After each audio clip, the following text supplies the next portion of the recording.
300 మంది ఇంటర్మీడియట్ విద్యార్థుల యొక్క భవిష్యత్తు అంధకారంలో ఉన్నది.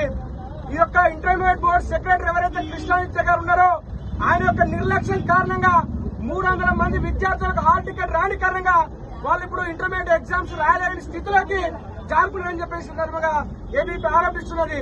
కార్పొరేట్ విద్యా సంస్థలతో ఇంటర్మీడియట్ బోర్డు అధికారులు కుమ్మక్కై విద్యార్థుల యొక్క ఎన్రోల్మెంట్ చేయకుండా ఇప్పుడు విద్యార్థి పరిషత్ నాయకులు గత 4 రోజులుగా తిరుగుతున్నప్పుడు కూడా కృష్ణాదిత్య గారు సమయం ఇవ్వకుండా విద్యార్థులను ఈ యొక్క సంవత్సర కాలం వాళ్ళని నాశనం చేసే విధంగా వ్యవహరిస్తున్నారు.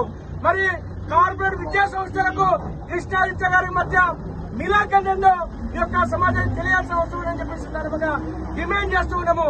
కొంతమంది విద్యార్థులు ధనవంతులైన విద్యార్థులు హైకోర్టుకు వెళ్లి 9 మంది విద్యార్థులు ఫీజు కట్టించుకునే అవకాశం తెచ్చుకుంటే మిగతా 291 మంది విద్యార్థుల యొక్క భవిష్యత్ ఏందో ఈ రాష్ట్ర ప్రభుత్వం యొక్క విద్యాశాఖ మంత్రి సమాధానం చెప్పాలి.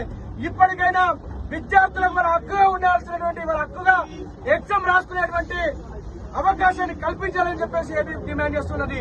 ఈ రోజు 300 మంది విద్యార్థులకు హాల్ టికెట్లు ఇష్యూ చేయాలని చెప్పేసి ఏబీపీ ఆధ్వర్యంలో ఇంటర్మీడియట్ బోర్డు కార్యాలయాన్ని ముట్టడిస్తే అకారణంగా పోలీసుల చేత అరెస్టు చేయించి విద్యార్థుల పక్షాన పోరాడుతున్నటువంటి ఏబీపీ నాయకులను అక్రమ అరెస్టులు చేసి కేసులు బనాయించి పోలీస్ స్టేషన్ పోయి తరలించినటువంటి కుట్రపడుతున్న ఈ రాష్ట్ర ప్రభుత్వం ఖచ్చితంగా కృష్ణాదిత్య గారు 300 మంది విద్యార్థులకు న్యాయం చేయకపోతే విద్యార్థి పరిషత్ ఆధ్వర్యంలో ఎక్కడికక్కడ నీ డిఐఓలను నీ విద్యాశాఖ అధికారులను నిన్ను కూడా అడ్డుకుంటామని చెప్పేసి ఈ సందర్భంగా హెచ్చరిస్తున్నాం.